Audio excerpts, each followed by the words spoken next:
monarquia instaurada no Brasil durou 67 anos. Este período foi dividido em primeiro reinado governado por Dom Pedro I, período regencial, e segundo reinado governado por Dom Pedro II.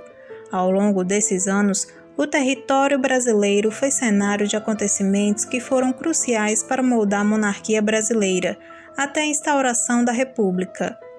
Ao estudarmos a história do Brasil, conhecemos bem a biografia de nossos antigos imperadores, mas e das nossas imperatrizes? Durante o período monárquico no Brasil, existiram ao todo 3 imperatrizes, que fizeram parte dos momentos mais significativos da história brasileira, atuando muitas vezes no campo político, social e econômico do país. O vídeo de hoje faz parte de uma minissérie de 3 capítulos sobre as imperatrizes do Brasil, com o objetivo de resgatar a biografia dessas mulheres que não só devem ser lembradas como as esposas dos imperadores, mas sim por seu papel na história brasileira. Amélia Augusta Eugênia Napoleona de Beauharnais nasceu em Milão no dia 31 de julho de 1812. Amélia foi uma princesa franco-bávara da casa de Beauharnais. Ela era a 4ª filha do príncipe Eugênio, duque de Lautenberg, e de sua esposa, a princesa Augusta da Baviera. Seu pai era filho da famosa imperatriz Josefina e de seu primeiro marido, o visconde Alexandre de Beauharnais.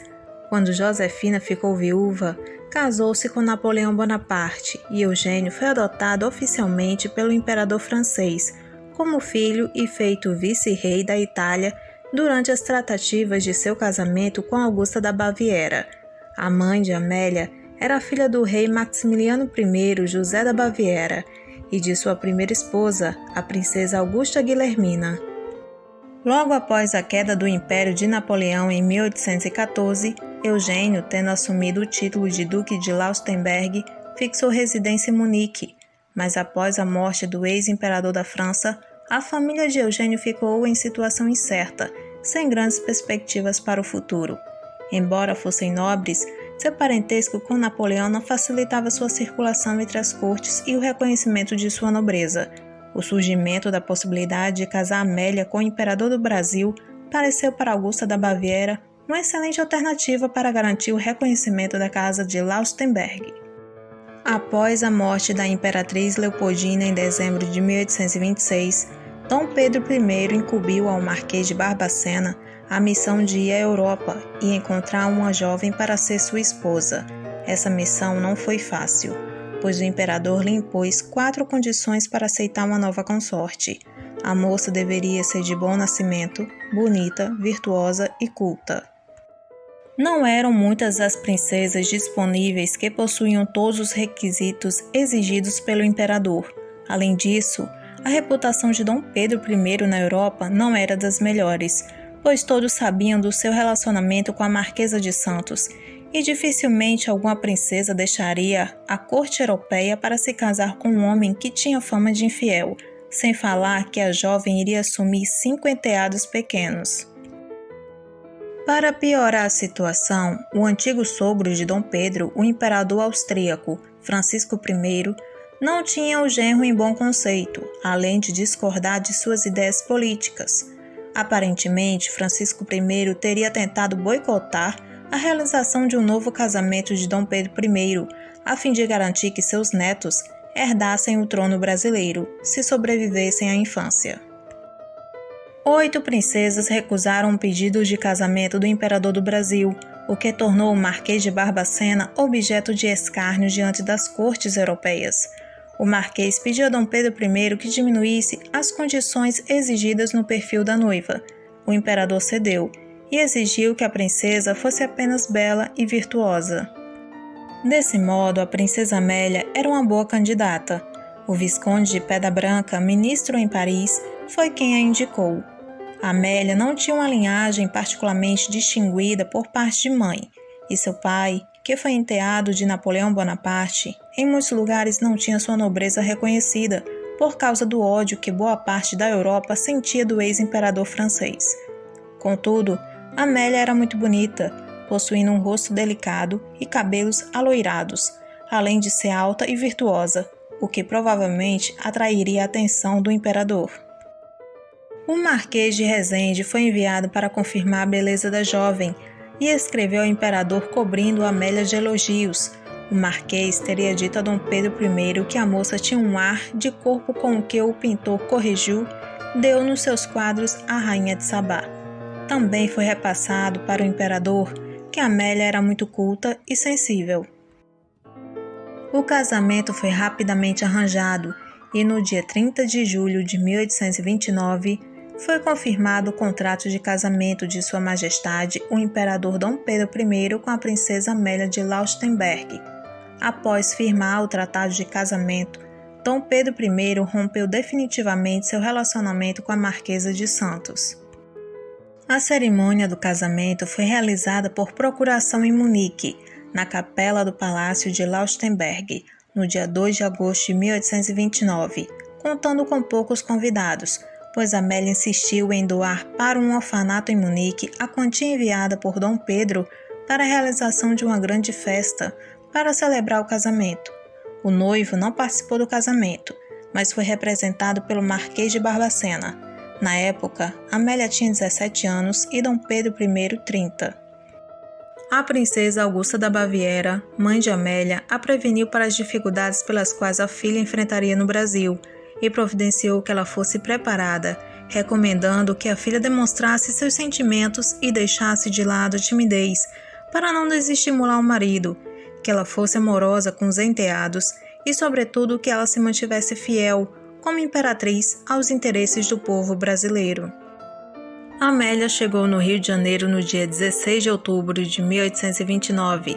Ao saber que o navio de Amélia se aproximava, Dom Pedro I teria embarcado em um rebocador para ver se a beleza da nova imperatriz correspondia às suas altas expectativas.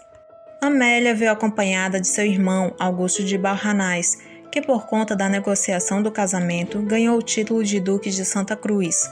Após o casal se encontrar pela primeira vez, os filhos do primeiro casamento de Dom Pedro I conheceram Amélia, ainda no navio, e todos almoçaram juntos. No dia seguinte, ao meio-dia, sob uma forte chuva, Amélia desembarcou, sendo recebida com uma solene procissão. Em seguida, Amélia e Dom Pedro I foram para a Capela Imperial para receberem as bênçãos nupciais. A beleza da nova imperatriz fascinou a todos, sendo realçada por um longo vestido branco e um manto bordado em prata. Depois da cerimônia religiosa, aconteceu uma celebração pública com fogos de artifício e foi organizado um grande banquete de estado para a corte. Neste mesmo dia, o imperador instituiu a Ordem da Rosa, cujo lema era amor e fidelidade, como prova de boas intenções para com sua esposa, pois este seria um novo começo para o imperador, que estava disposto a ser fiel. Quando o casal retornou da lua de mel, encontraram um clima pesado na corte, por causa de problemas causados pelo notório Chalaça, amigo íntimo do imperador. O Marquês de Barbacena aproveitou da situação para livrar-se do antigo desafeto, recomendando que ele partisse para a Europa. O Marquês contou com o apoio de Amélia, que estava ansiosa para apagar tudo que pudesse lembrar o passado aventuresco de Dom Pedro. A imperatriz Amélia era uma mulher de postura firme e estava disposta a organizar sua nova casa. Ao instalar-se no Palácio de São Cristóvão, a imperatriz percebeu a falta de protocolo que reinava em sua nova casa.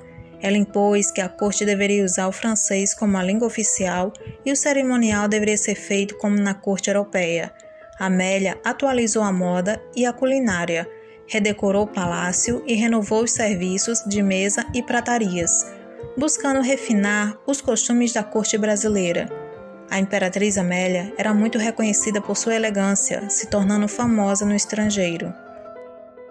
Amélia também se dedicou pessoalmente na educação de seus enteados, assegurando que as crianças fossem bem instruídas e que tivessem um bom ambiente familiar. As crianças gostaram muito da imperatriz por seu carinho e dedicação. Fez com que as crianças a chamassem de mamãe. Até mesmo quando Dom Pedro I e Amélia tiveram que ir embora do Brasil, ela continuou se correspondendo com seu enteado, Dom Pedro II, sempre o instruindo e apoiando. A imperatriz Amélia também ajudou a resgatar a popularidade de Dom Pedro I e animá-lo em momentos difíceis de um novo império, mas o entusiasmo gerado pelo novo casamento do imperador diante a nação brasileira durou pouco. A precariedade da situação econômica e a conturbada política do Brasil precipitaram numa crise incontornável. E no dia 7 de abril de 1831, Dom Pedro I decidiu abdicar do trono em favor de seu filho, Pedro de Alcântara. Antes de partir com Dom Pedro I de volta para a Europa, Amélia deixou uma carta emocionada ao futuro imperador Dom Pedro II, na qual afirmava: "Se eu fosse tua verdadeira mãe, se meu ventre te tivesse concebido, nenhuma força te arrancaria dos meus braços." Amélia partiu com seu marido, agora com o título de Duque de Bragança, de navio para a Europa. Neste momento, Amélia estava grávida de 3 meses. O casal chegou na França no dia 10 de julho de 1831, mas, em 20 de junho, Dom Pedro I seguiu para Londres, deixando Amélia com sua filha Maria da Glória. Amélia estabeleceu residência em Paris com Maria da Glória e Isabel Maria, Duquesa de Goiás, filha de Dom Pedro I com a Marquesa de Santos, adotando a menina como filha. No dia 30 de novembro de 1831, a duquesa deu à luz a princesa Maria Amélia de Bragança, sua única filha. Dom Pedro I dividiu esse momento em carta com o pequeno imperador Dom Pedro II. A divina providência quis diminuir a tristeza que sente meu coração paterno pela separação de Vossa Majestade Imperial, dando-me mais uma filha, e a Vossa Majestade Imperial mais uma irmã e súdita. Enquanto isso, Dom Pedro I estava guerreando contra o seu irmão Miguel I pelo trono português, em nome de sua filha Maria da Glória. Com a notícia da vitória do marido em Lisboa, Amélia partiu com sua filha enteada para Portugal, chegando no dia 22 de setembro de 1833. Com Miguel I derrotado e exilado de Portugal, Dom Pedro I e sua família estabeleceram-se inicialmente no Palácio do Ramalhão e mais tarde no Palácio Real de Queluz. Olá, meus queridos companheiros, dando uma paradinha bem rápida aqui no vídeo para pedir o seu like e pedir para que você se inscreva no canal. Desse modo você estará ajudando o canal a crescer e também acione o sininho de notificações, assim você sempre receberá as notificações de vídeos novos. Os combates na cidade do Porto e a luta de trincheira enfraqueceram a saúde de Dom Pedro I, que contraiu tuberculose e consequentemente faleceu no dia 24 de setembro de 1834. Amélia não voltou a se casar, vestindo roupas pretas que evidenciavam sua viuvez até o fim de sua vida. Amélia decidiu mudar para o Palácio das Janelas Verdes e se dedicou a realizar obras de caridade e a educação de sua filha. Mesmo estando estabelecidas em território luso, mãe e filha não eram consideradas parte da família real portuguesa. Amélia solicitou ao governo brasileiro o reconhecimento dela e de sua filha como membros da família imperial brasileira, com direito a uma pensão. Contudo, neste período, Dom Pedro II ainda era menor de idade e o Brasil era governado por uma regência, que temiam a possível influência da imperatriz viúva nos negócios de Estado e sua adesão a facções políticas que pudessem vir a prejudicar o governo. Foi recusado o reconhecimento de Maria Amélia como princesa brasileira e foi proibido a volta de mãe e filha ao Brasil. Porém, quando Dom Pedro II conseguiu ser coroado por meio do golpe de maioridade, a situação mudou e no dia 5 de julho de 1841, Amélia e sua filha foram reconhecidas como membros da família imperial brasileira.